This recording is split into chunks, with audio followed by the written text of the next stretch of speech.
Hello and welcome. I'm Leslie Crutchfield, Executive Director of Business for Impact. Hello and welcome. I'm Leslie Crutchfield, Executive Director of Business for Impact at Georgetown University's McDonough School of Business here in Washington, D.C. And I am your moderator for this event today. Thank you so much for joining this webinar, How Companies Can Build More Inclusive Workforces, and helping us launch our new report, Jobs for All, the State of Employment, Social Enterprise, and Economic Mobility in the United States.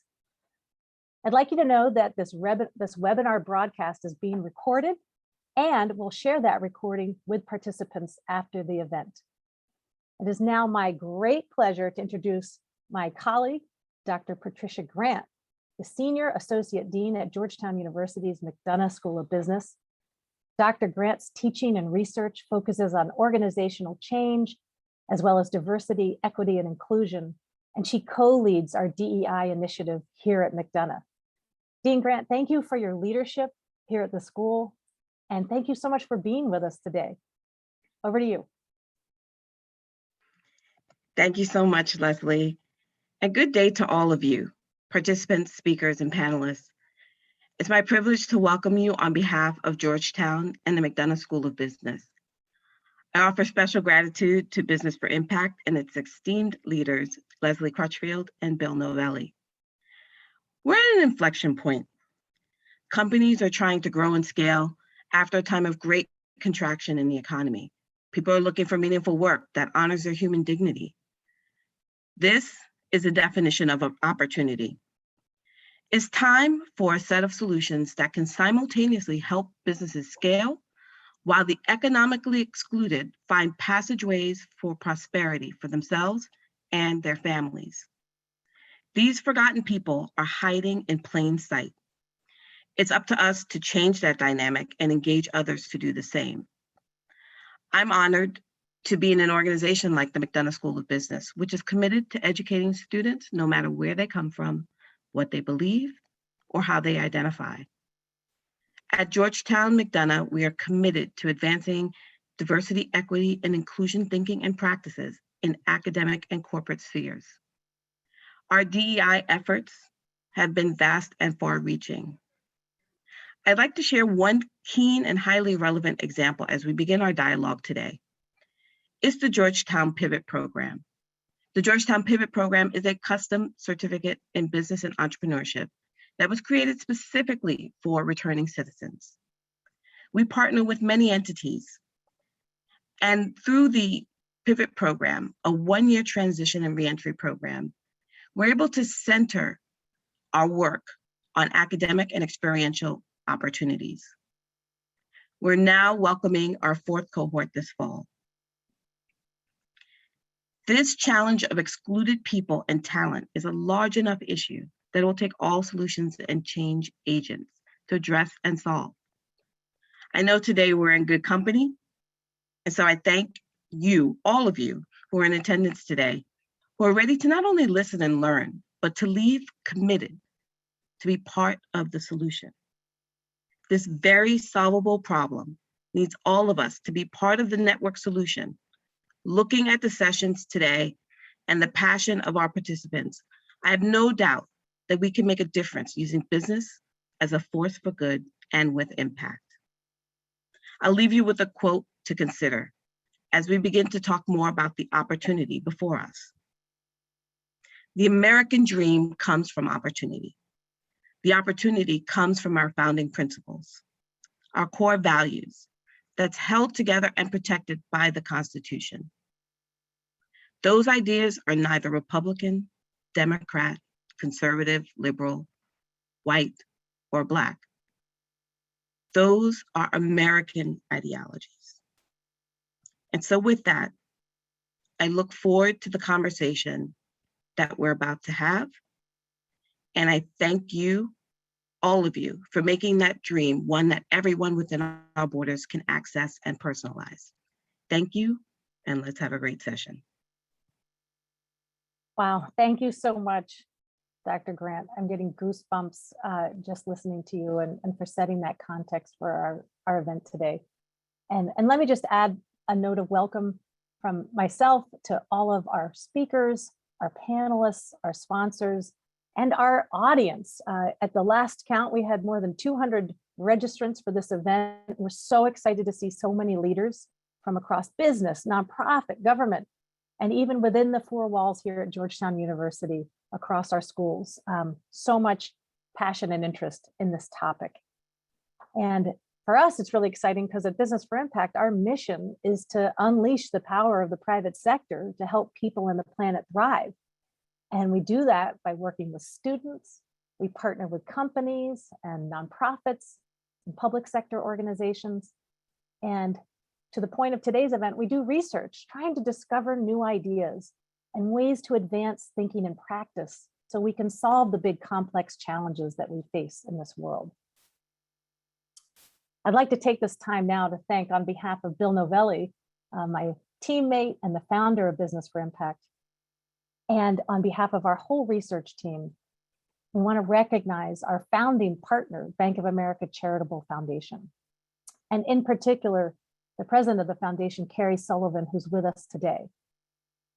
The bank and the foundation have been a longtime champion of employment, social enterprise, and workforce development in this country.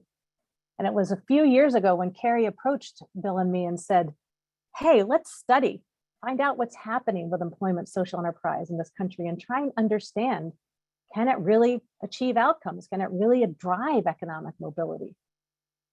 And after 3 years and teaming up with Just Results, a social enterprise, and working with dozens of students across McDonough's undergraduate and graduate programs, we're delighted to be able to share the results of that research with you today. We also want to recognize Roberts Enterprise Development Foundation, or REDA, which provided technical assistance as they're one of the real thought leaders and pioneering investors in employment social enterprises in this country. Now, our report, Jobs for All, comes at a critical juncture in US workforce history.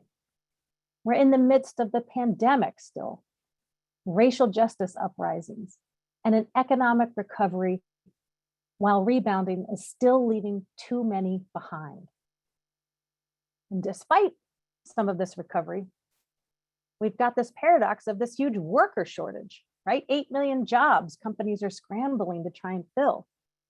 And the irony is that there's millions of people in America that want to work. They want to do those jobs, but they've been excluded from our workforce. Maybe because they have a disability, or maybe they're coming out of incarceration and need a second chance, or they're an immigrant or a refugee, a low-income person who faces barriers due to race or education or other factors. Maybe they're a vet or a young person who's become disconnected from the education system or the world of work. We estimate nearly 30 million people across all these groups that for whatever reason have been systematically excluded from the mainstream workforce. And what we're going to talk about today are employment social enterprises, which are the missing link between those excluded workers and jobs. Employment social enterprises are really the way, and they've always been the solution that's hiding in plain sight, as Dr. Grant talked about. So today we're going to share with you the results of our research and talk with you about how you, if you lead an organization or a company or a part of any institution, can build a more inclusive workforce by partnering with employment social enterprises, procuring from them and bringing them into your supply chain, and many other market-based solutions to this challenge. So we've got a packed agenda for today. Let me tell you how this event is going to run. If we go to the next slide. And we're going to start off with some research findings, just high level from our research. Then we have a corporate panel where we're going to hear from leaders in corporate sustainability, talking about how they're putting these employment social enterprise practices into play at their companies. We're going to hear from a range of speakers. And by the way, after the panel, we'll have Q&A from the audience. So if you see that Q&A function at the bottom of your screen, that's the place where you can submit your questions or comments during this Zoom webinar. Then we'll hear We'll have a discussion around systems change and how to build the enterprise movement, speaking with the CEO of RedF, and peppered throughout the Zoom webinar, we'll hear from employment social enterprise CEOs and founders who are going to tell you their stories and their voices about who they are and what they do. We're so excited to have all of these leaders part of our event. Now, you're going to learn more about employment social enterprises if you aren't already in the movement. But just to give a little bit of grounding, employment social enterprises are a special type of business. They might be a nonprofit or they might be a for-profit. But what they do is they allow workers to gain job experience while earning an income. Sometimes ESCs provide special support to those workers to help them mainstream into the workforce. And the one thing that every social enterprise has in common is that they generate revenue. They're businesses. They sell products or services, and they support themselves on that income while providing good paying jobs to people who traditionally get excluded from work. But instead of describing them to you or telling them about you, we want to show you the power of employment social enterprises. So a really special part of our agenda today is our product and service giveaway. So if we go to the next slide, I want to tell you about this and how you're going to win. We are going to have a draw for more than a dozen prizes, and we're going to have 2 draws. We've got products that have been donated from a range of social enterprises. And I want to thank Buy Social USA, which is a network that helps businesses and institutions procure from employment social enterprises and fair trade organizations to populate your supply chain. And the first draw is going to be for anybody in the audience that's part of a company or an institution where you have more than 5 employees. And the way you're going to win, I'll explain in a minute. But let me invite Rebecca Dre, the CEO of Buy Social USA, who's here today, to tell you what's in that first prize draw. Rebecca? Thank you, Leslie. And we really appreciate the ability to highlight these great social enterprises working in the business-to-business space. And thank you to the companies that sponsored the purchase of these great giveaways. So in this first giveaway from Atlas Go, which is a virtual employee well-being, health and engagement social enterprise, we have a virtual team building challenge event for up to 100 of your employees. From Annie Cannons, who are a website and app design social enterprise that you're going to hear from during the event today, we have a discovery workshop for your company's next project launch. And from Mile High Workshop, which is a kitting, sewing and assembly social enterprise, we have $1,000 worth of services like repurposing your old vinyl banners into cool tote bags. And lastly, in this section from Bright Endeavors, which is a candle and corporate gift social enterprise, we have 5 corporate branded gift boxes containing a selection of mini glass candles. So just in time for the holidays. Perfect. Thanks, Rebecca. So if you want to put in the Q&A the words "I want to explore" and your name and your organization and your email, you will automatically be entered to win one of these 4 super cool prizes. So I want to explore, name and email into the Q&A right now to enter there. And then we're going to go on to the second draw, which everybody on this Zoom webinar can join in on. If you're an individual, if you're a student, if you're just curious, you can win this prize. Rebecca, back to you. Okay, so for the individual draw from Equal Exchange, which is one of the largest worker-owned cooperatives in the country, we have 10 Solidarity gift boxes, which are filled with $50 worth of delicious, organic and fair trade tea, coffee and chocolate bars. Who doesn't need chocolate? I definitely need chocolate. And if you want to put in Q&A right now, "I need chocolate," and your name and email, you will automatically be entered to win one of those $50 gift boxes. And anybody can enter. And the next question I know is going to be, can I enter both draws?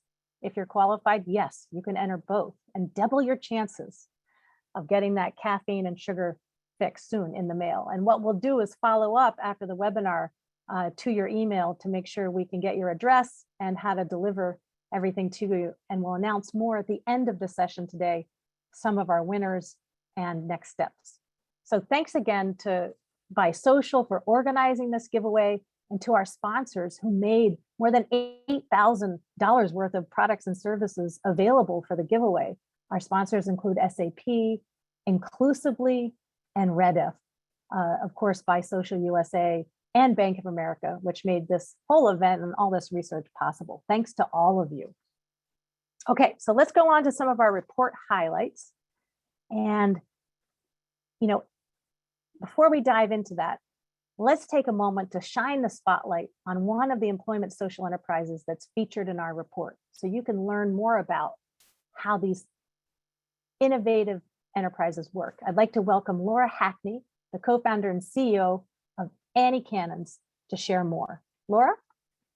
Thank you so much, Leslie. It's wonderful to be here. Very excited about the conversation today. My name is Laura Hackney, and Annie Cannons is a nonprofit based in Oakland, California. And our mission is to transform survivors of human trafficking and gender-based violence into software engineers. And when we started Annie Cannons working in the anti-trafficking movement, there was a huge need being expressed by survivors and service providers for meaningful career opportunities and pathways for survivors. A lot of the focus has been traditionally on things like prevention and awareness raising and crisis support, but really the ways to break the cycles of exploitation, especially for these individuals, is through economic opportunity and creating meaningful careers. So 6 years ago, we started our program. We have a training program that really focuses on giving people the foundational skills to be software engineers. But we start with digital literacy, making sure that everyone has all of the skills and tool sets to really thrive in a digital modern workforce. And then they move into website development and web application development. And during that time, they're able to access mentorship opportunities and career coaching and work with our amazing teaching teams. But we knew that we didn't want to just have a training program. We also wanted to have a program where people could work on building real software projects. And so we built out what we call our development shop. And that's where Annie Cannons as an organization works with companies, other nonprofits, tech startups, women-led, minority-led businesses to hire us to build their software. So we have a staff of people internally that is made up of product managers and technical leads that manage our products. And then our graduate developers actually build out their software. So whether that's websites or now mobile applications, we're doing a lot of work building platforms that analyze data that has to do with global trends as well as national trends around human trafficking and other social issues.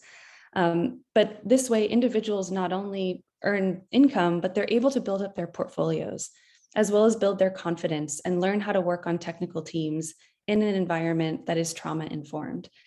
And so just to give you an example, last year we had a cohort start almost right at the beginning of the pandemic. Everything was shifted onto virtual learning. That cohort graduated, and now over the course of the past 6 months, we've had individuals building out applications that have helped nonprofits working on addressing violence prevention, mobile applications geared at helping survivors around the globe access support services. So we're really excited to be here and share more about how our model is working and how we can work with other organizations promoting these types of social enterprises. So thank you so much for having me. Wow, thank you so much, Laura. It's so inspiring to hear about your enterprise and how you're helping lift and drive economic mobility for this important group. Let's go on. We've studied so many social enterprise. Annie Cannons is just one of the hundreds that we got a chance to meet and interview through our research. I want to go to the next slide and share a little bit about the different population groups that formed the core of our study. We studied 6 different types of individuals who are part of a group, the biggest group being people with disabilities, right? We have more than almost 30 million people with disabilities that on our estimates are excluded from mainstream work because of that status. We also studied people from low income backgrounds and veterans, the 2 next biggest groups. And we also looked at people like young people that have become disconnected from school or work, second chance populations that are coming out of incarceration and trying to become contributors and go back up that ladder towards economic mobility, and immigrants and refugees. If you look across all of these different population groups, on our estimates, we think there's about 30 million workers that want to be on the job, but are getting excluded for whatever reason.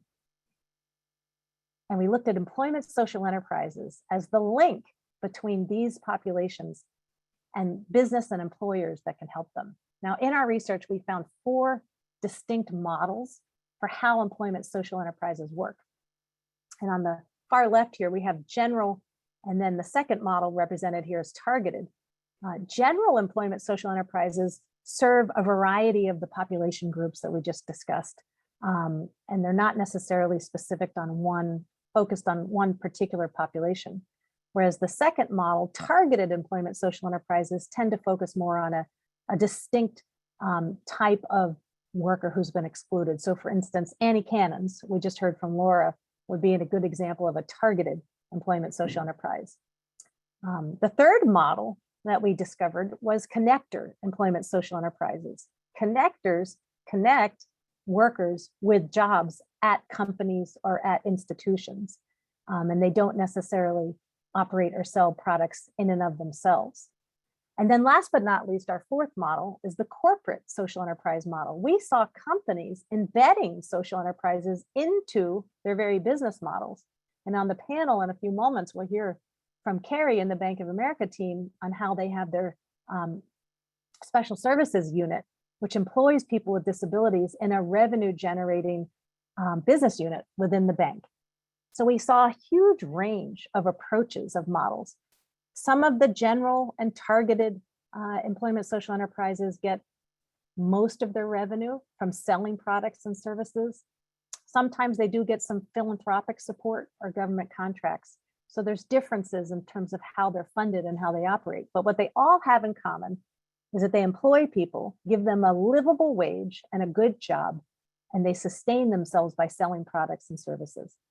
And our research showed that all of these models, most importantly, work. They deliver economic mobility for the people that they employ. Now, one of the challenges, if we go to the next slide, is the workforce development system. We also looked at, how do these independent enterprises connect with the government system? And as you can see here, this map just shows the complexity.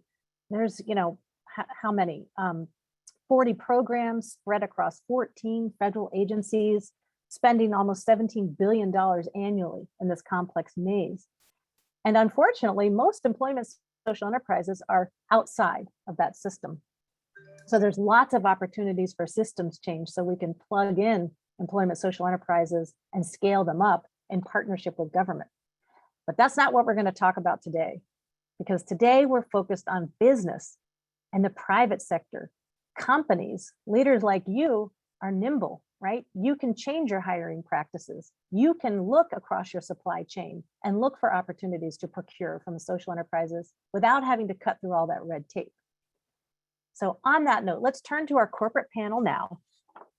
And we're going to talk with some of the world's leaders in corporate sustainability about how they're employing social enterprises approaches in their businesses.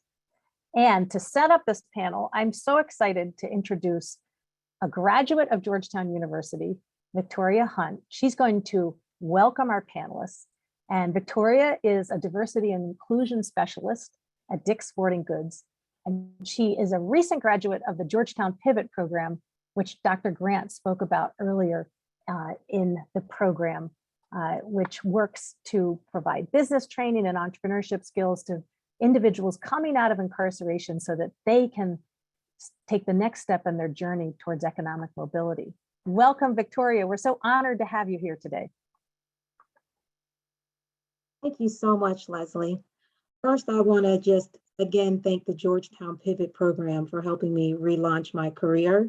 Even though I was a former professional tennis player and a college graduate from the University of Miami, by being an attendant in the third cohort of the Georgetown Pivot program, I was able to redefine what my purpose was, which led me to being a part of inclusion and diversity model of hiring. And now I'm a specialist for Dick's Sporting Goods, where we're cultivating the enterprise, and they are a partner with the Georgetown Pivot Program with giving second chance hiring to people like me who was incarcerated at one point in their life.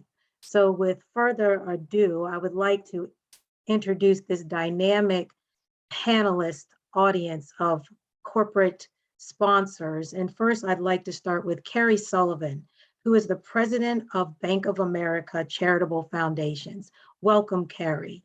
Our second panelist is Genevieve Martin, who is the executive director of Dave's Killer Bread Foundation. Third is Alexander Van Der Blog, who's the head of corporate social responsibility, SAP. And lastly is Gardner Parrick, who's the strategic initiatives VP, Manufacturing Institution. Thank you so much for having me today. And it's a blessing that you all are part of this new model. Thank you, Victoria. Before we jump into the panel, I just have to brag on you a little bit. We have a star here. Victoria won the Pivot Entrepreneurship Competition this past spring for her business idea, Endeavor Diversity Staffing, which would help corporations build more diversified workforces, which is exactly the theme of this entire event. So please stay on with us, Victoria, and we're going to turn to our panel now. And Carrie, hi, thank you so much. So glad to have you with us today. Thank you for making all this possible.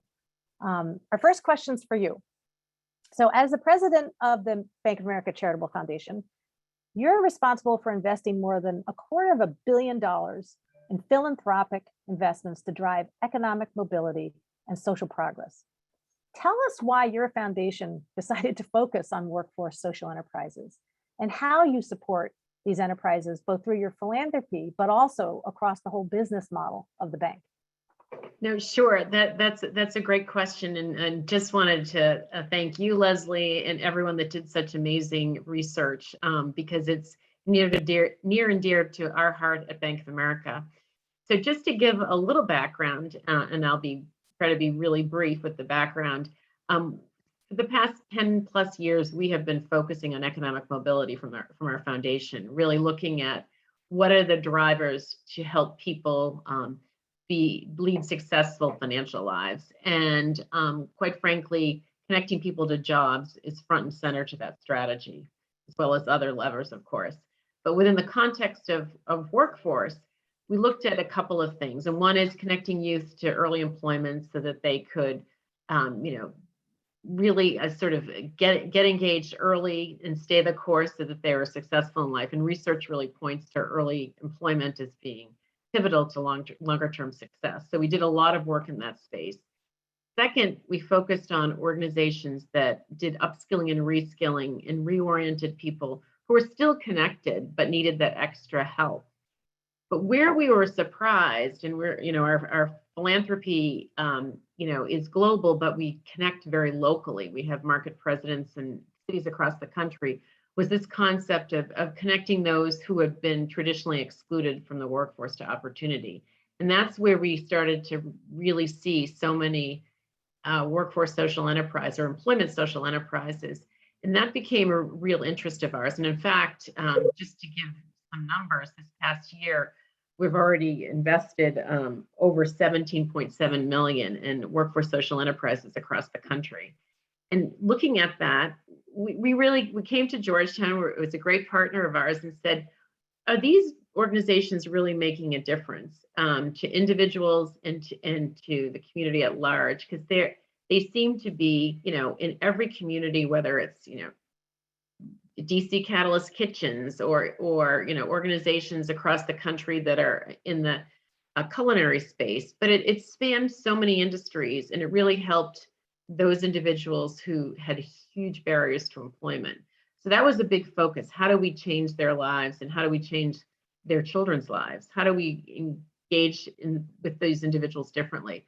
So we began that journey and have been funding in that space ever since. We're a big supporter of Red F and believer in what they do. So we started it with the community lens on how do we develop philanthropic strategy with impact. But to Leslie's point, it's more than just funding and supporting those efforts in communities. And we have a real focus on connecting people to jobs even today, and particularly through the lens of race. But to be honest with you, we've also had a hidden gem within our own company, Support Services, that began in 1990 that hires individuals with disabilities to work on a lot of the fulfillment opportunities within the company. And this is real, as a real revenue, real business, and part of our strategy. But we have since grown that. It started in Delaware in 1990. And now we're in sites in Plano, Texas, in Boston, and Belfast, Maine.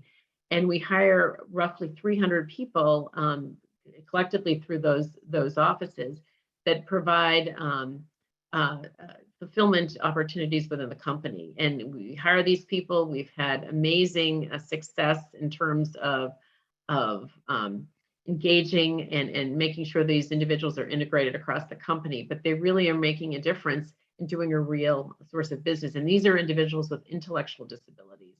So it's been a strategy for us. So that's one piece. And then the last thing I'll say is we are in our own hiring practices looking at workforce social enterprises. Year Up is one of our biggest partners, and we connect with them. In fact, we have about a 78% conversion rate right now when we look at the apprentices we bring in for 6 months as part of their training are converted to full-time jobs. And those jobs tend to, are at a level where they're really career launching. So, we look at community needs, we look at support services within the context of our own ESG programming and business strategy, but workforce social enterprises are now part of our hiring strategy as well. So we connect across many ways. But we're a fan of learning more and really understanding the role that they play in economic mobility writ large. That's great. Thanks, Carrie. Now we're going to double click on that special unit that you have at Bank of America when we come back to you in the round two. Let's go on to our next panelist. We have Genevieve Martin, Executive Director of Dave's Killer Bread Foundation. So Genevieve, you're on a mission to galvanize the business community to adopt second chance employment.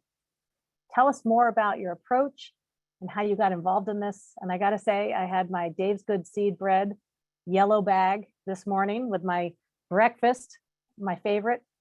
We're so glad that you're here. Over to you, Genevieve. Thank you. Always nice to hear that people enjoy the product as much as I love the purpose. So for those that are unfamiliar, Dave's Killer Bread is the #1 selling sliced organic bread across the country and distributed across Canada.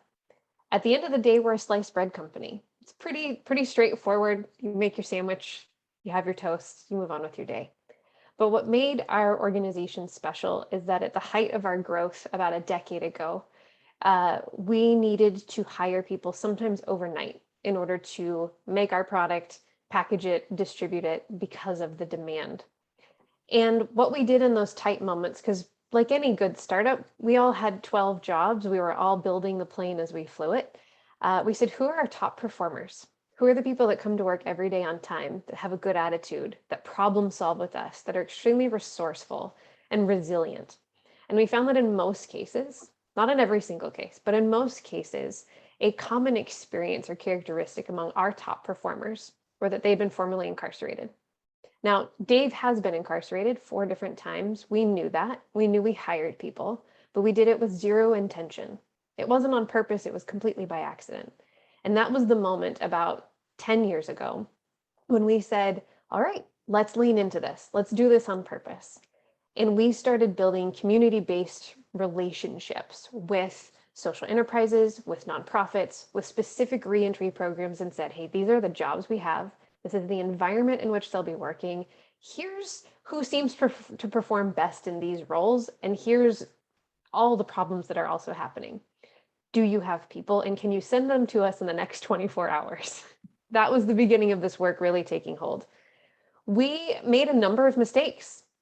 We knew it was important. We'd always promoted hire the best person for the job, regardless of what their background was.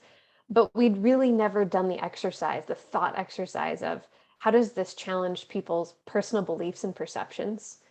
Do we actually have inclusive work practices, or are we just saying, come one, come all, but we're not actually ready for you? And did we have the HR practices in place to support an ever-growing team of people? And so that was the birth of Second Chance Employment. Fast forward a decade, we've sorted out all those issues. We figured out the muddy pieces. We figured out how to address all the sticky questions our vendors, our suppliers, our employees, our peers, our competitors would ask around hiring people that had had a conviction history. And we realized it was really our duty to share that with other organizations. In a tight labor market, when everyone wants the best candidate for the job, when 30% of the American workforce has a criminal record, it would be an unwise talent acquisition strategy to say, we're just not going to consider 30% of the working population or the able working population. And so we created the Dave's Killer Bread Foundation to really help change the narrative around this work, to debunk those myths, to provide a path forward. So not just pat you on the back and say it's really important work, we hope you're inspired, but instead to say, here's potential hurdles, here's how to move through them, not have a failure and then leave the work completely. So we exist with the sole purpose of equipping companies to do this work well. At the end of the day, every single company needs the best person in their jobs, and often that includes someone with a conviction history. Wow. Thanks so much, Genevieve. So excited to double back and learn more about some of the lessons you've learned along the way. We're going to move now to Alexandra Vanderploeg from SAP. Alexandra, SAP is renowned for its commitment to including employment social enterprise in its supply chain. You procure, you're deliberate about it. Tell us about how you evolved this strategy and what's working for you. Thanks so much, Leslie. It's a pleasure being with all of you today. I'm calling in from Germany, by the way. So if you start seeing the light going darker, it's because it's getting darker outside. It's already evening. And thank you especially also to Victoria for the warm welcome. We have been engaging, so the lens that as you said, that I would like to take on this is sort of more from a supply chain perspective. We've been working and engaging with the social enterprise sector across the globe for over 10 years now. And you know, very honestly, in the first years, our engagement was primarily around capacity building and market development, and building ecosystems and networks with intermediaries, network organizations, and social enterprises themselves. We did that primarily by connecting our employees together with social enterprises and solve some of the strategic issues that they were facing. But that changed about 3 years ago, I would say. And it was actually through partners of ours, so through social enterprise intermediaries and network organizations, that they started to explore the whole issue of inclusive supply chains and social sourcing and social procurement with us. And we were immediately convinced about the business case. Let me give you a few facts about that to maybe try and convince you about the business case too. But if you sort of look at the overall spend that companies are making in terms of procurement, so global procurement spend, according to the World Bank, annually that sits at about $14 trillion US. So this is spend that is happening in companies anyway. So they purchase products and services through that. So it's something that's going out the door. So just imagine if companies would redirect only a small percentage of that spend that is happening anyway towards social enterprises and diverse suppliers. And by doing that, you could basically unlock significantly more investment for social impact than what you could do through philanthropic means alone. Based on early pilots, in our case, we estimated that we could very conservatively probably redirect about 60 million of our spend towards social enterprises and diverse suppliers annually by 2025. We felt at that time it was important, or that was about a year ago, let's put a stake in the ground. Let's make an aspirational commitment. And that aspirational commitment is in the form of 5+5 by 25, where we're basically saying by 2025, we want to redirect 5% of our procurement spend towards social enterprises and 5% towards diverse suppliers. We're in the middle of that journey. We're not done yet. But you know, this is about so much more than just about our own procurement spend. You guys probably know that SAP is a software company, we're a B2B company, we're all about enabling our customers to do business better. So 5+5 is also about inspiring other companies to join our efforts and to do the same. And we help them through our SAP technology to do that. Important takeaway, I think, here is that 5+5 and the work that we do around social procurement is not a philanthropic initiative. This engages the whole of SAP's business. It cuts right across procurement, the sales organization, product development, of course, D&I as well as the CSR organization. So it's about really doing more with money that we're spending anyway through procurement and making that money go further than what it could do potentially through philanthropic means only. Thanks, Alexandra. And so important to focus on these market-based solutions to advance inclusion and economic mobility, right? This is great. Okay, we're going to go on to Gardner from the National Association of Manufacturing Institute. Gardner, you're focused on bringing more diversity and inclusion across all manufacturing companies in the United States. And you've got this big challenge, nearly 1 million jobs available. You're looking for workers. Tell us how you're approaching inclusive hiring. Yeah, absolutely. It is an enormous challenge. We thought before the pandemic, when we had 500,000 jobs open, it was a challenge. And here we are a year and a half later, and it's double that. So we've really been looking to outreach to as many different populations as possible to let them know that there is an opportunity and a career for them in manufacturing. That actually started almost 10 years ago when we looked at the demographics of our workforce and realized that we were only about 25% female at the time.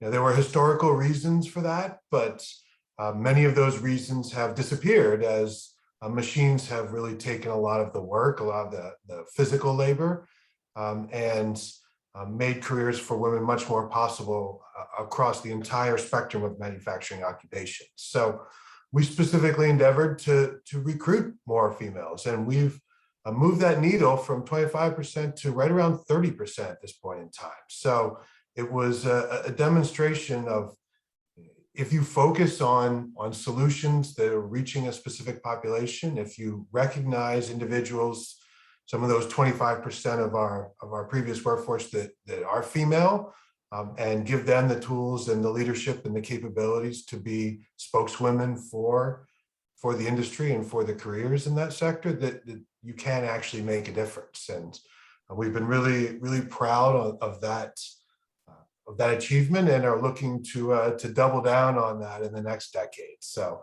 coming soon, we'll have a new goal for that one that we hope will really move forward the mix of males and females in our workforce. It led us to think that we can probably do this in a couple of other sectors. And you had mentioned military up at the front, and we thought that why can't we really recruit individuals that are coming out of the service into manufacturing? There was never a concerted effort to do that, and frankly, the services were always a little reluctant to allow industries to try to recruit the soldiers and sailors and Marines out of the service. But the last 5 years, they've given us the opportunity to really train men and women that are just about at that transition point from military service. And we've seen a couple thousand now men and women work with us on developing manufacturing skills to immediately move in from a military service into a manufacturing career. So it's another opportunity to allow us to tap a population that we believe could greatly contribute to manufacturing, and allow us to put a program in that really achieves that goal. And a little later, I'll talk about our newest pilot, which is really around the second chance population, and how can we reach so many millions of men and women that really have not been given a chance, and show them that there's a chance and a career for them in manufacturing. This is great. All right, thank you, Gardner. Thank you. All right, now be thinking of your questions. Put them in the Q&A. I'm going to give a couple more out to our panel, and then we'll turn to the audience. Let me go back to Carrie. So, Carrie, you've got your support services division. You have this partnership with an employment social enterprise, Year Up.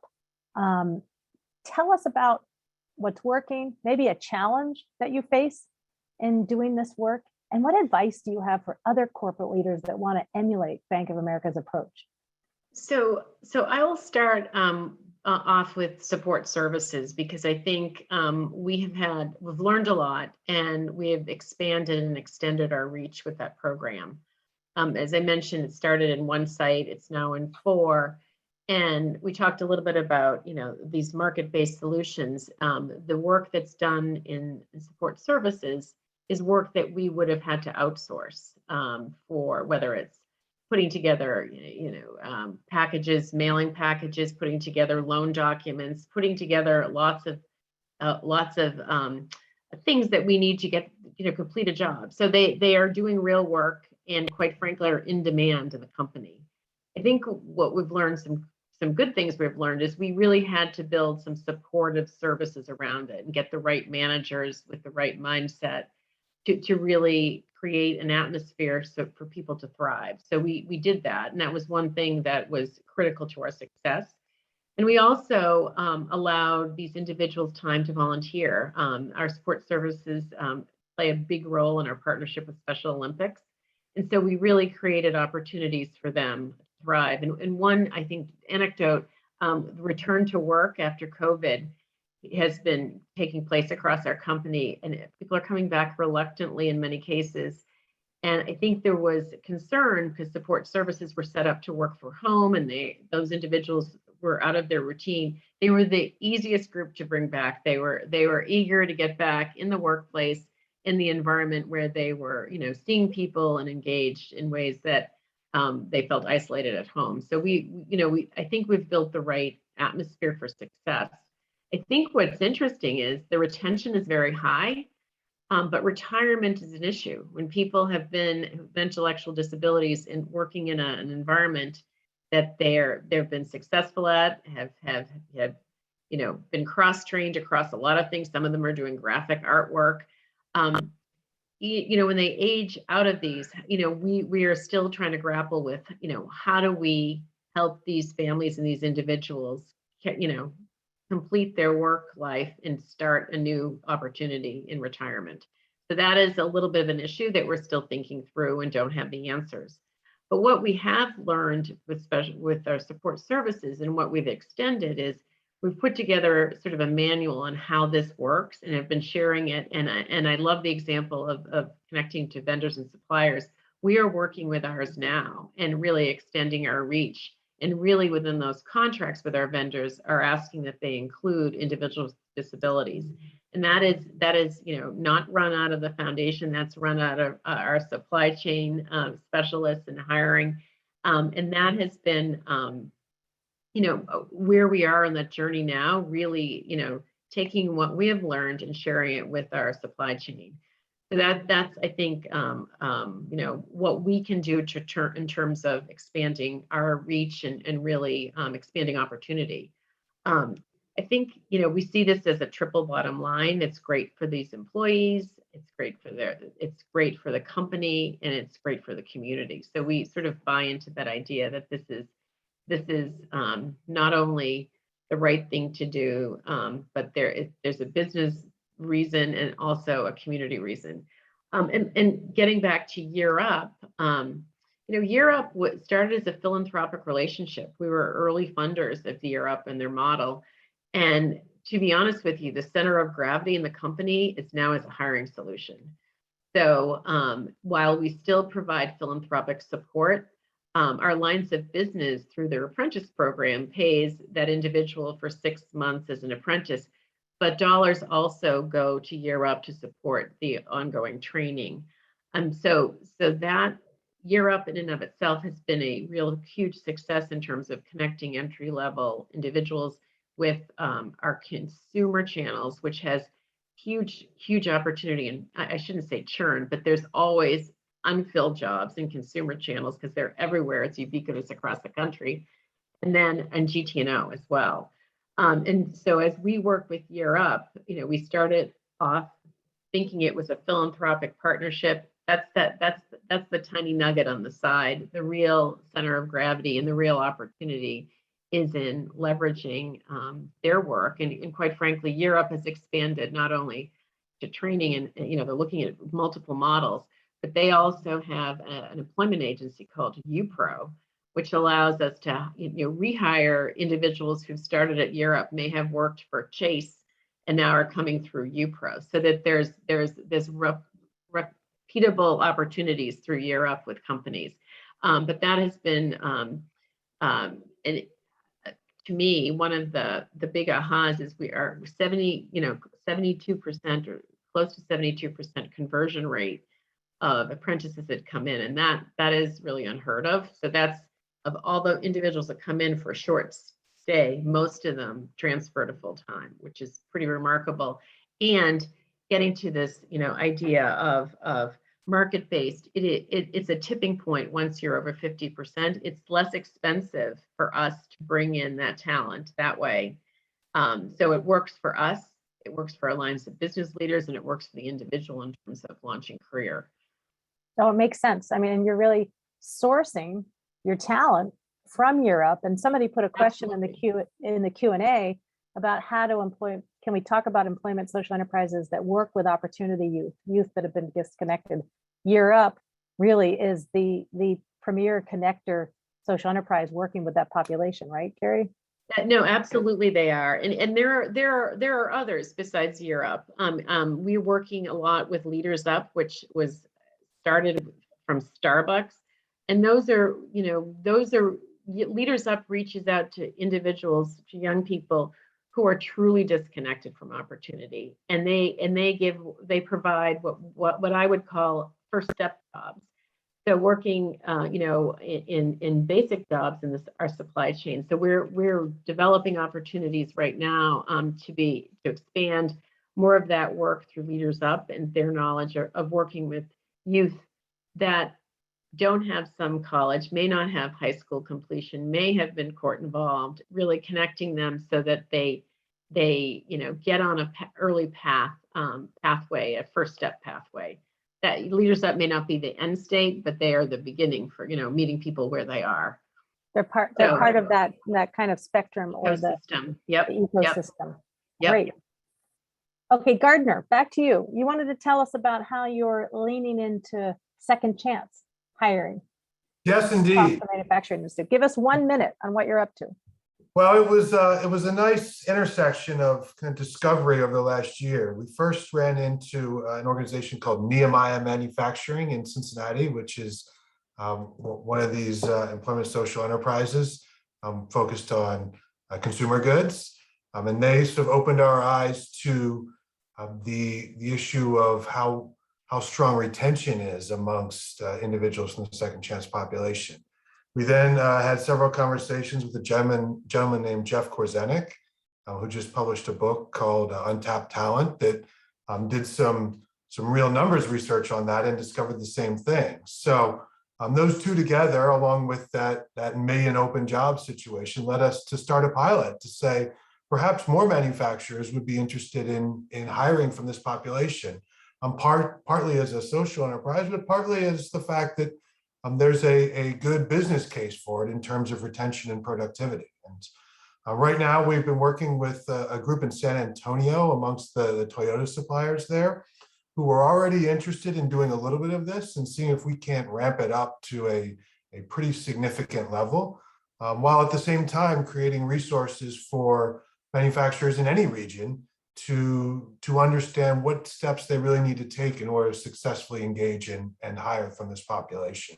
Everything from the HR changes to sort of the understanding the specific needs and requirements of that population along the way. So it's been eye-opening and really gratifying to see manufacturers this interested in helping this population and recognizing that they can help their bottom line. So you're making this point. There's a business case, right? Genevieve talked about her highest performing employees happen to be coming out of incarceration, right? You've identified this win-win of filling jobs with high performing talent from these overlooked populations. And it goes back to this point about, employment social enterprises has been this solution that's hiding in plain sight. If we can just connect business leaders with these enterprises, we can really make mobility happen. Yep, Okay, yep. let's go back to Alexandra. Supply chain, procurement. What's the number one biggest challenge procuring from social enterprises? Be honest. Oh, there's a few, of course, but I think one of the key challenges is sort of the access to the number of social enterprises that you might need to fulfill the supply need that you have, right? So it's on the one hand about verification and identification of social enterprises, but certainly on the other hand, maybe not having the right quantity that you might need to tap into, right, to drive or to change your procurement practices. So I think what we've seen is that there's a great number of social enterprises out there. I mean, one, they're not always completely corporate ready. So you might have to build capacity upfront first to make sure that they know how to engage in a business relationship with the corporate sector. But two, the fact is also it's not always easy to find the kind of social enterprise that you need from a quantity perspective of the goods and services that you might need. So that's definitely been a challenge. But I think that's also why it's so incredibly important to work with network organizations like Buy Social USA. Because on the one hand, they have that access to the network, to the social enterprises. But beyond that, they also activate market development in the sense of aggregating groups of social enterprises together that can then enter a bid together for a corporate contract. And that's increasingly what we've been seeing, right? So that sort of small, medium-sized social enterprises are increasingly starting to team up with each other to fulfill sort of that demand that is coming from the corporate sector. So I think that's probably one of the bigger challenges, but there's solutions for it, right? But it's definitely one of the bigger challenges still. Absolutely. And one of the solutions we're going to talk about later in this event with REDF is how do we scale up social enterprises, right? So they're corporate ready. And how do we connect across public, private, and nonprofit sectors to build a stronger and more robust network so that we can meet the demand that companies are bringing our way. Okay, let's go round it out with, we'll go back to Genevieve. So you're a real front runner in second chance hiring. It's in the DNA of your baking company. Tell us one challenge that you faced in doing this work, and what advice would you give to all these other companies and our audience members today that want to do more in second chance hiring? Just one challenge? No, you give us more than one, but we'll start with one. We'll start with one. I think the first one that is probably most helpful in this panel and with the audience is that there is both a heart and soul approach to this work as well as a brass tacks approach to this work. And I'd say we need to confront the heart and soul first. That doesn't always seem like the most shiny and sexy piece to start with, but we do have to kind of confront what our own personal beliefs around what people are capable of. Do we truly believe in opportunities after mistakes have happened? And are we willing to put ourselves in uncomfortable positions to try to better understand people with different life experiences than we have? And that includes people that have been incarcerated, folks with disabilities, opportunity youth, veterans. Like this really spans the gamut. And when we think about who our workforce is and how we engage with them. So the first thing I think about is like doing some just reflection work. Just pose some of those questions to yourself of, do I believe in this work, or do I need to challenge my own kind of mental models around this? Doing that through watching documentaries, listening to podcasts, really informing your worldview by many different perspectives is going to be critical. When thinking about putting it into practice, that's actually the easier parts, believe it or not. We have to think about what are our jobs, what are the roles, what are the actual necessary needs of these jobs, and removing things that we've put there that we were told in the 1950s was really important to have in a job description or an employee handbook that really don't matter anymore, and being able to ask ourselves, why is that there? Is it necessary? Remove any of those unnecessary barriers. There are so many times I've seen job descriptions where employers have said, hey, how's this job description look? Can I recruit people with a conviction history? And I look at it and go, you wouldn't hire me based on the way you've written this.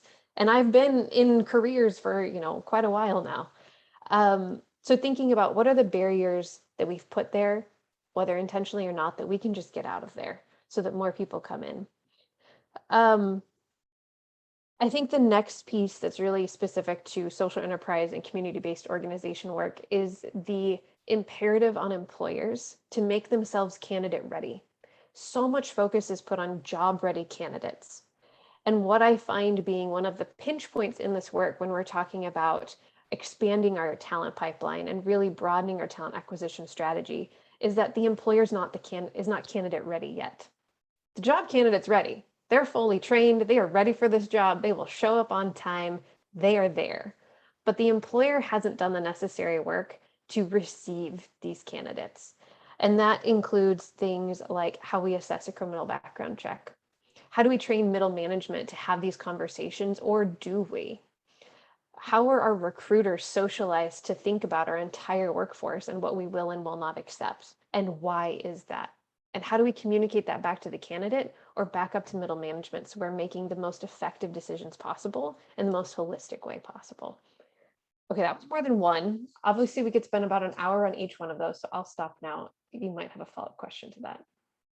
I think it's really insightful, and you've given us really robust nuggets to think about. If you're really going to embrace this kind of work, are you ready? It's not about, are these employees ready? It's, is your company ready? Is your nonprofit ready? Is your organization ready? And you're getting into some of the nuts and bolts of how to implement this. In fact, I want to lift up a question for all of the panelists now that came into the Q&A chat.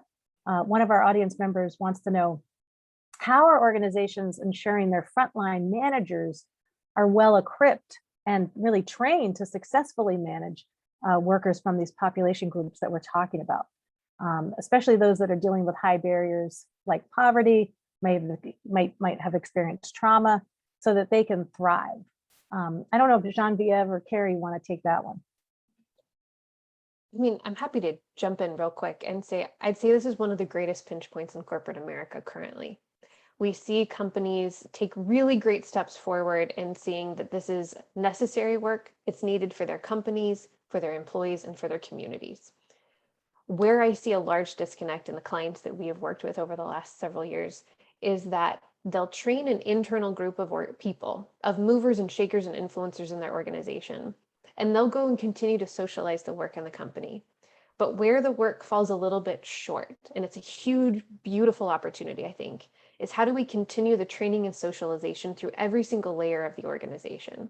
And how do we equip our recruiters, our hiring managers, our risk assessment teams to be able to understand what the company is standing by, the pledges they've taken, the statements they've made, and how we use these policies and practices to uplift the workforce rather than suppress it.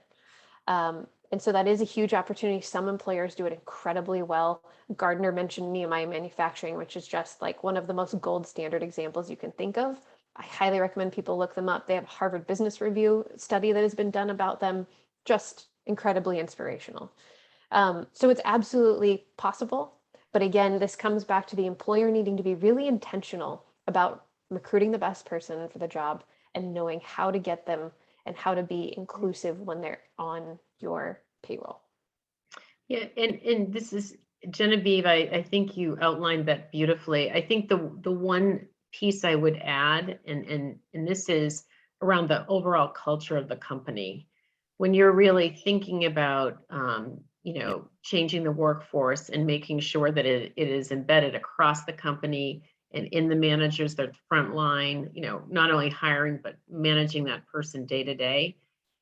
You really need to take stock in the culture. And, we have, we're learning, and we have, engaged in this idea of bring your whole self to work, and diversity and inclusion, courageous conversations. And that permeates across, every line of business, about how we hire, the whole process and hiring, to your point, is changing job descriptions.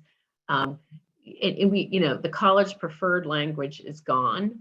So there's so much that we don't even realize are barriers. That if you're coming in and if you're a second chance candidate or someone who's lived in abject poverty, who's never had a chance and an opportunity coming through the door of a large company, we're trying to think through what are the things that would make someone feel like an outsider. And those take time to change, in a large company. But I couldn't agree more. That's where you have to start. You have to have, I think you used the heart and soul. That absolutely is where it starts, and it's sustainable because it's good for business. And you have to start making sure that you open your heart and mind to new talent. And I think you said it beautifully, Genevieve. Well, thanks, Carrie. We're going to give you the last word. Please join me in giving a warm Hoya thank you to this amazing panel of corporate leaders. Students in the room, show us how we do it. You can do your raise your hand or do your clap function. Thank you. This has been amazing. We will share the PowerPoint and materials after this event, as well as the recording for folks that want to follow up, I should mention. Okay, we're going to move forward now, and we're going to hear from another Spotlight Employment Social Enterprise. I'd like to welcome Karen Lee, the CEO of Pioneer Human Services in Seattle. Over to you, Karen. Thanks, Leslie. It's a pleasure to be here. I'm going to lower my hand now and introduce myself. I'm the CEO of Pioneer Human Services, and we are located in Seattle, Washington, in the Pacific Northwest. And I'd like to tell you a little bit about what Pioneer does through just the lens of one of our employees. And you can read about this particular employee on our website, but his name is Jacob. We had our annual fundraising luncheon, and he was our speaker this year. So Jacob has been an employee at Pioneer more than once. If you look at his rap sheet, it's 35 pages long. He had 10 aggregated felonies and 8 misdemeanors. His parents were middle class, and he had a love affair with drugs starting at about the age of 19, and was incarcerated off and on, and really what we call running the streets. He came to Pioneer in right around at 2010, and after a forklift accident in one of our factories. You could see the pictures there. And we did a UA, and we had to fire him because he came up what we call hot. So he was reincarcerated again for the 3rd time. And then when he finished his incarceration stay, he went to what's called felony diversion drug court. Pioneer was looking for entry workers. He called and he said, could he come back? And we said, yes. He came into shipping and receiving, and has been an incredible worker. He's been sober for 6 years, maybe 8 years now. This would have been 2012, I guess. And cycled through every position in shipping and receiving, and he ended up being our lead. Then we sent him to school. He got a CDL license, and he recently left Pioneer to work in another company here, and he expects to make 6-figure salary this year. He just bought a house and is engaged to be married. And so when I talk about the work of Pioneer, it's through the lens of people. We had a speaker earlier talking about opportunity, and that's what we really try to do.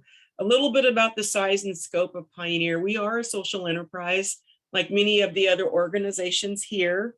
Our company, our largest enterprise is Pioneer Industries, and it's an aerospace manufacturer. And we make parts that you've probably seen. The exit row doors are called escape hatch assemblies in 737 aircraft. Every one of them is made here in Pioneer. We make a lot of other parts. We make about 1.5 million parts a year. But that's something that when you walk into a plane, you can look at it and say, I know the company that makes this. And when we're not in a COVID pandemic, the size of the workforce is about 180 people in manufacturing, and then total revenue is about 32 million. And these are career jobs for individuals that that we are just so proud to be able to offer. And then amazing goods and services. Our aerospace manufacturing organization is in the top 1% of all suppliers to the Boeing company in terms of quality and delivery. We've won the manufacturing award. We're quite proud of our accomplishments. On the services side of the organization, we serve about 10,000 people a year, 50 locations throughout the state of Washington, all geared at meeting people where they are on their route from incarceration or being impacted by the criminal justice system to living a healthy and productive life of their dreams. And we offer services such as residential treatment, drug diversion outpatient services, co-occurring residential treatment instead of drugs, in jail treatment. We have our job training programs. We have over 400 apartments across the state where we provide housing for individuals. The results of our job training program are 96% success. And when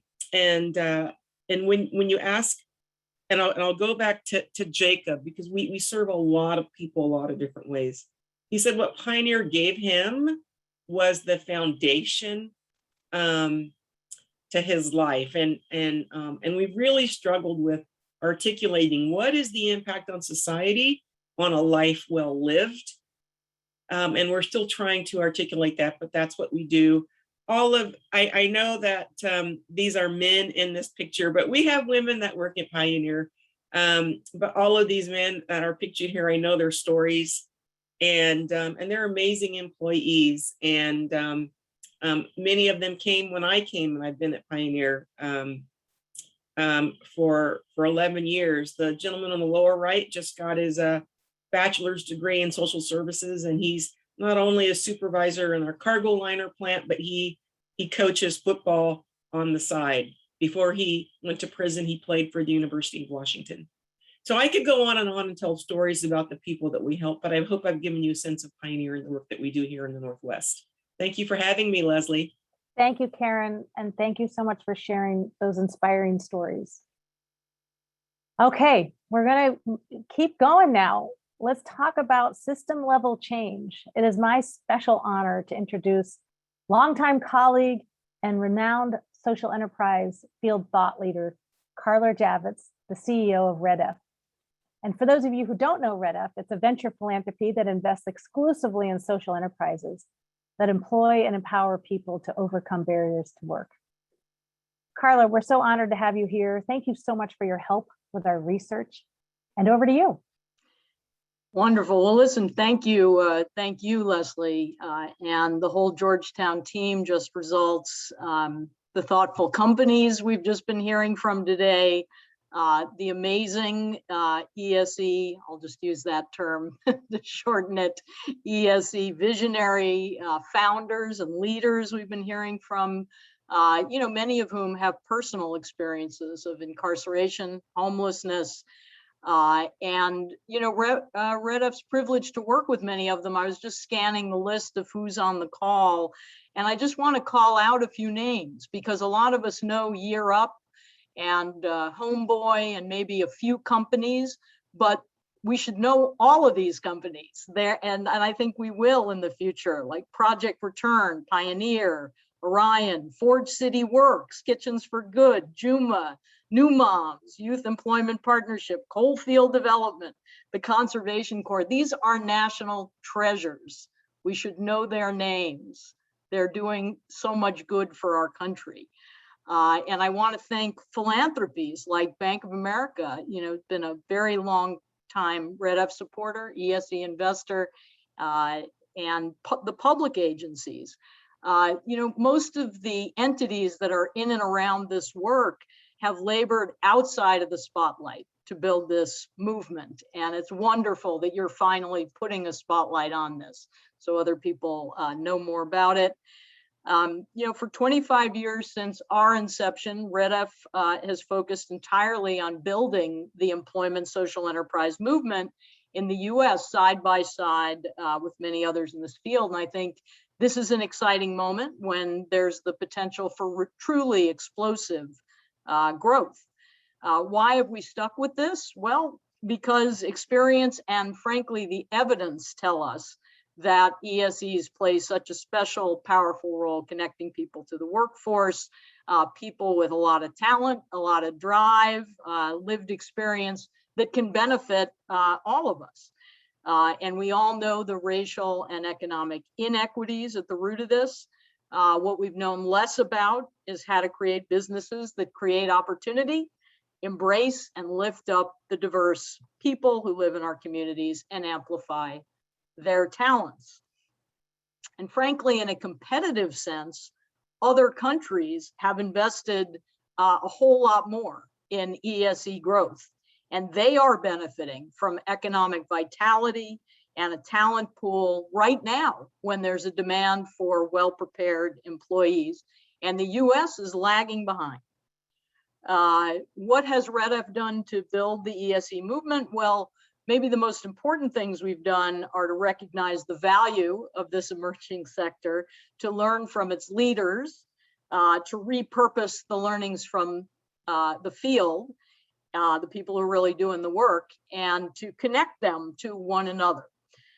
Practically speaking, since 2007, we've brought financial resources, I'm proud to say, of more than $150 million in philanthropic and government support to provide grants, technical assistance, community building, build the learning and evidence base, and more recently do impact lending to this growing field.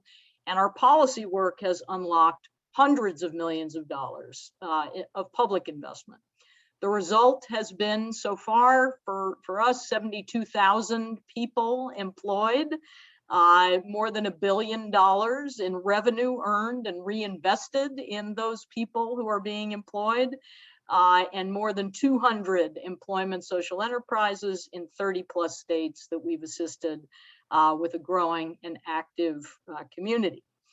Currently, we're focusing on two main pillars. And, look, as with so many, I'm sure of the people on the call, COVID and the country's most recent reckoning with race and racism, we were shaken up like so many other people and revisited our strategy, which officially launched this year, to go deeper to address racial inequity.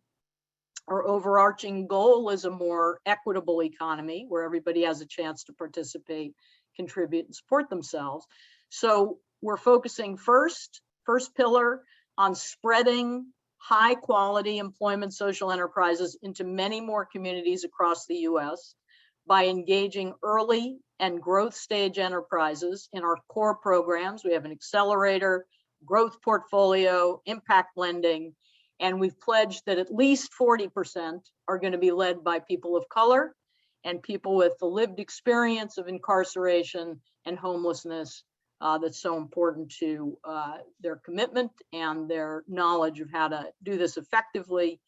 And then second, we want to spread the opportunities that employment social enterprises offer to many more people who have been impacted by the justice system, homelessness, human trafficking, the refugee crisis, addiction, mental health, by entering into large-scale partnerships with the more mature, experienced social enterprises we've worked with over many years, government and philanthropy, to create integrated systems of jobs, workforce training and supports, and change public policy to more strongly invest in and provide incentives for startup and growth.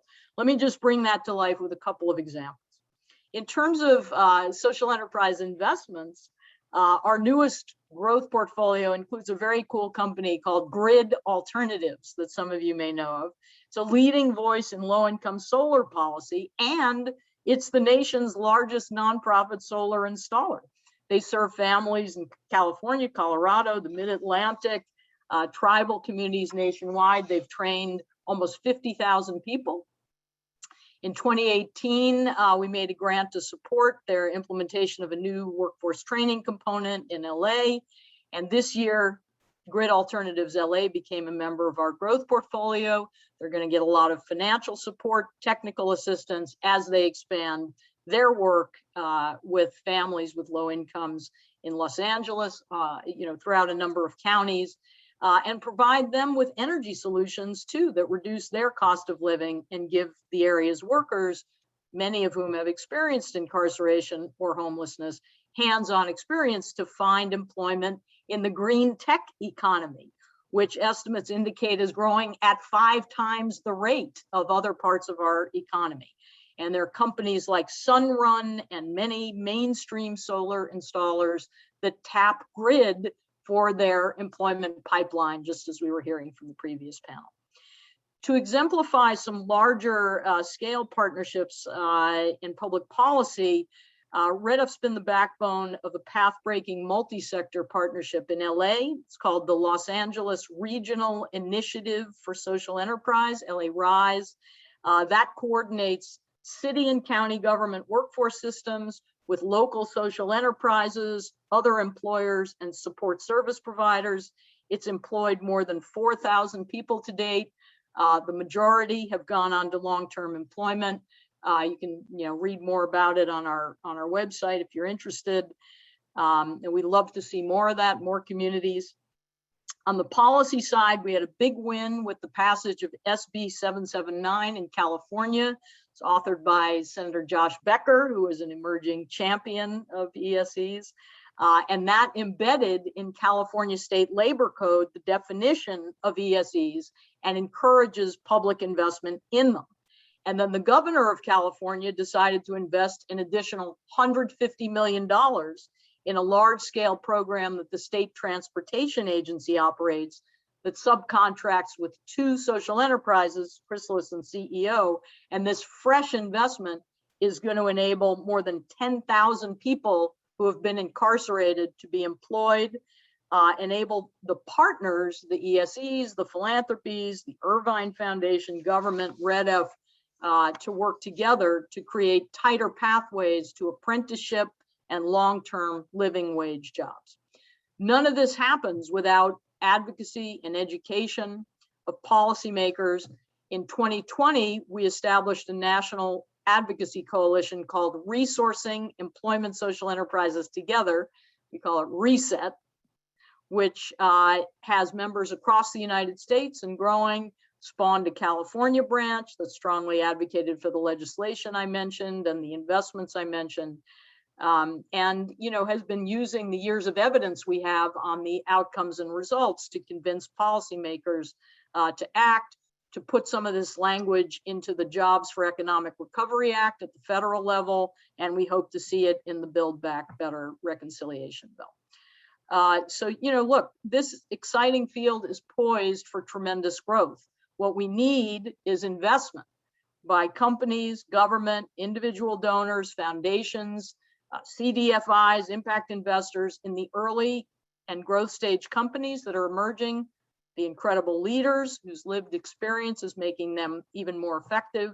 And we need business and government, as we've been hearing, to create pathways through partnership, procurement, hiring, apprenticeship, so that those prepared for the workforce by ESEs, really the first chance employers, are on their way to good life-sustaining jobs.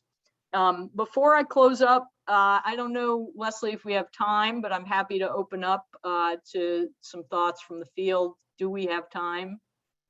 I think I've been scanning the Q&A for questions, and I think because we're getting near the end of our event, we'll take questions offline. Okay. And I just want to say congratulations.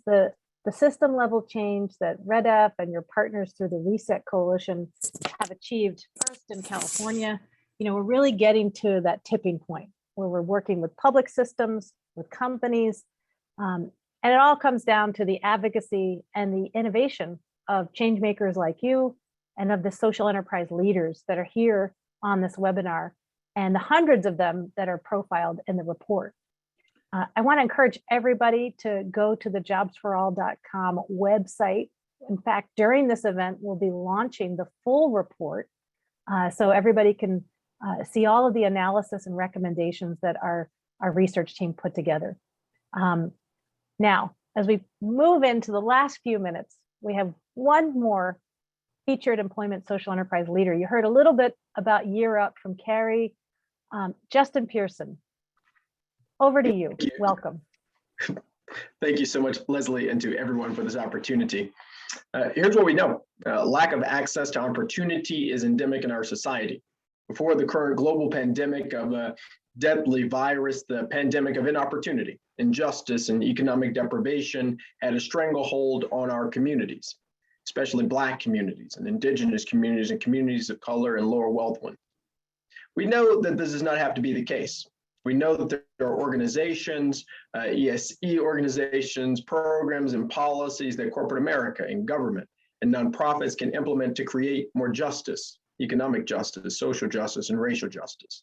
I'm fortunate that Year Up is one such organization and appreciate us being highlighted here alongside these amazing groups. Over the last 21 years, we've placed more people of color into the Fortune 500 than any other single workforce development organization.